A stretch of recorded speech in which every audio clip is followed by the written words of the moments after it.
imobiliários são ativos de renda variável que são negociados através de cotas, e quanto maior o número de cotas você tem, mais dinheiro você pode receber. Fundos imobiliários nada mais são do que fundos de investimentos que podem ser proprietários de imóveis físicos, como galpões logísticos, hotéis, hospitais e até escritórios comerciais, ou também fundos de investimentos que ganham dinheiro negociando títulos em renda fixa atrelados ao mercado imobiliário, como CRIs, CRAs e até LCIs. É por isso que existe a diferença entre fundos de tijolo e fundos de papel, onde os fundos de tijolo são aqueles fundos que compram imóveis, alugam para outros inquilinos e você que é cotista recebe uma parte do aluguel que esses inquilinos pagam ao fundo por você ser cotista do fundo e passar a ter direito de receber proventos mensalmente. Já nos fundos de papel, você adquire cotas daquele fundo e os gestores daquele fundo vão negociar títulos em renda fixa atrelados ao mercado imobiliário ou ao mercado do agronegócio e você passa a receber os proventos dos rendimentos que esse fundo obtém. Até aqui tudo lindo, não é mesmo? Porém, existem alguns fundos imobiliários que têm características negativas e nesse vídeo eu vou mostrar para vocês os 3 tipos de fundos que é melhor você ficar longe em 2023, pois nós vamos aprender a fazer uma análise e entender exatamente por quais motivos esses fundos não devem entrar na sua carteira. Já adianto para você que se você ainda não é inscrito nesse canal, já se inscreve aqui embaixo, ativa o sininho de notificações, porque a minha missão aqui é trazer o assunto de investimentos de um jeito mais simples, de um jeito mais fácil de você entender, e conteúdos como esse eu mando aqui no canal 3 vezes por semana e lá no Instagram, que é @canalflyfis, eu falo sobre esses assuntos todos os dias. Então considere se inscrever para você aprender um pouco mais e também me seguir lá no Instagram, que é @canalflyfis. Como eu disse para vocês, fundos imobiliários são ativos de renda variável, o que por si só já tornam esses investimentos um pouco mais arriscados. Porém, os benefícios que você tem adquirindo cotas de fundos imobiliários são vários, e alguns desses benefícios podem ser o recebimento mensal de dividendos, o que chamamos de aluguéis, as cotas ajustadas pelo IPCA e IGPM no longo prazo, a isenção do imposto de renda no recebimento dos aluguéis, pelo menos por enquanto, e a facilidade em você reaver o investimento que você fez com alta liquidez, o que proporciona você comprar e vender as suas cotas sem muito esforço. Os fundos imobiliários são classificados em segmentos e também em características, e alguns fundos passam e não passam no meu critério de análise por conter algumas informações ou características que nós vamos ver mais à frente nesse vídeo. Então, para você que ainda é novato ou não acompanha aqui o canal, vamos recapitular aqui o que é interessante a gente analisar em um fundo imobiliário de tijolo, para que a gente entenda se esse fundo é ou não é um bom fundo para entrar na nossa estratégia e se esse ativo é um ativo de qualidade. Então, para passar um pente fino em um fundo imobiliário e entender melhor sobre as suas características, precisamos analisar o segmento que o fundo atua, se ele atua no segmento de shoppings, hotéis, hospitais ou até galpões logísticos. Feito isso, já que estamos analisando um fundo de tijolo, precisamos entender sobre a localização dos ativos. Somente entender o segmento do fundo não é o bastante. Precisamos entender exatamente a localização dos ativos para entender se aqueles ativos estão em locais estratégicos referente ao segmento que o fundo atua. Em terceiro lugar, precisamos analisar a quantidade de ativos que aquele fundo tem e também a vacância, que é referente aos espaços vazios que o fundo tem em seus imóveis, para a gente entender se eles têm muitos espaços vazios ou se realmente estão 100% alugados. Mais à frente, precisamos analisar também a gestão do fundo, a liquidez, o P sobre VP, a recorrência dos aluguéis e também o preço das cotas. E para você que quer aprender mais sobre análise de fundos imobiliários, é só você assistir esse vídeo que está aqui no card.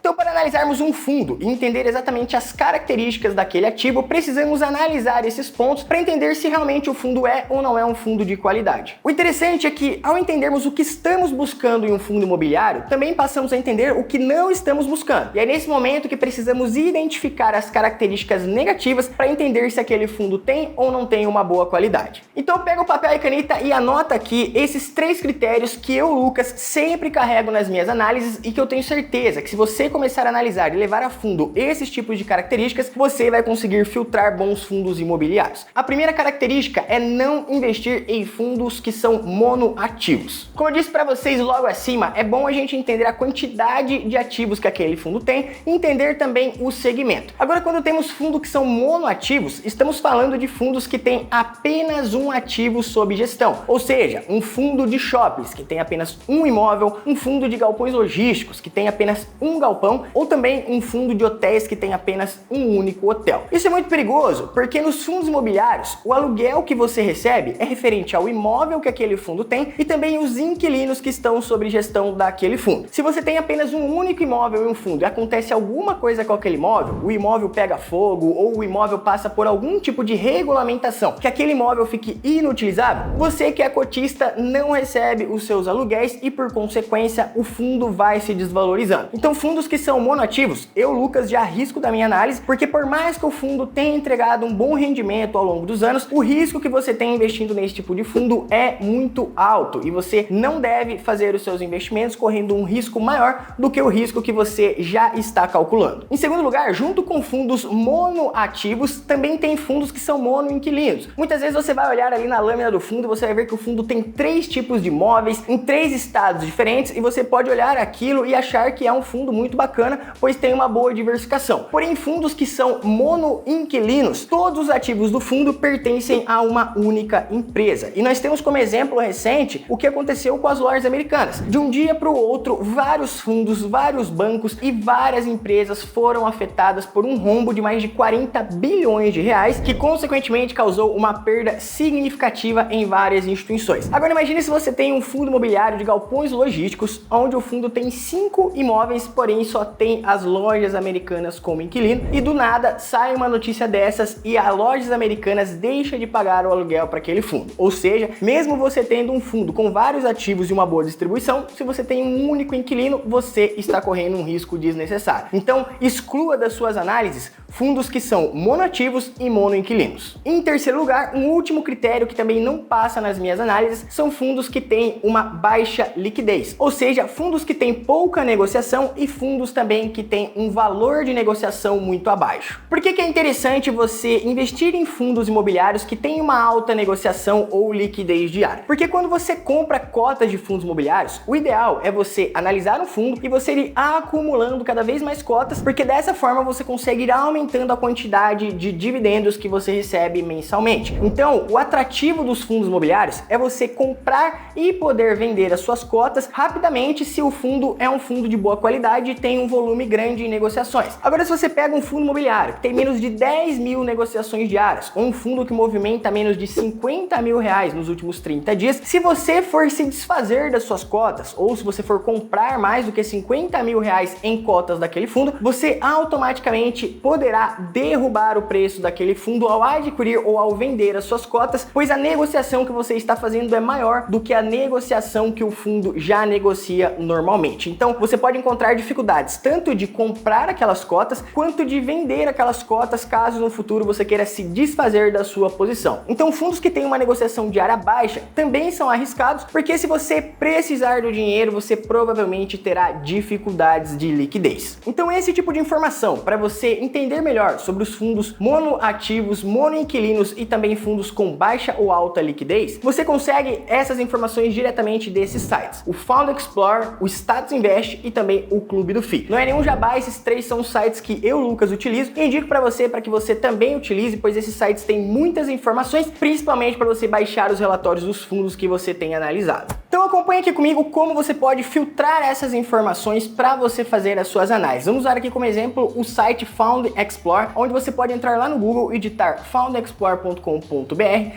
e você pode pesquisar pelo fundo que você quer analisar. Vamos colocar aqui como exemplo 3 fundos para você entender exatamente o que eu mencionei para vocês nesse vídeo, e aí você vai entender exatamente como encontrar essas análises. Vamos colocar aqui como exemplo o fundo PLOG11, um fundo da GNA Investimentos que tem apenas um único ativo em Pernambuco e tem menos de 2 mil negociações diárias, ou seja, é um fundo que tem uma dificuldade enorme de você comprar ou vender as suas cotas dependendo do valor que você negocia. Então a liquidez diária média desse fundo é de pouco mais de 70 mil reais, o que se você fosse comprar mais de 70 mil reais em cotas desse fundo, você já encontraria problemas de liquidez, ou se você fosse se desfazer das suas cotas, você também teria esse problema. O fundo é um fundo novo que começou ali em 2021, mas baixando aqui o relatório do fundo, nós podemos ver que o fundo tem apenas 2 inquilinos, onde mais de 67% do fundo pertence a um único inquilino, que é a Companhia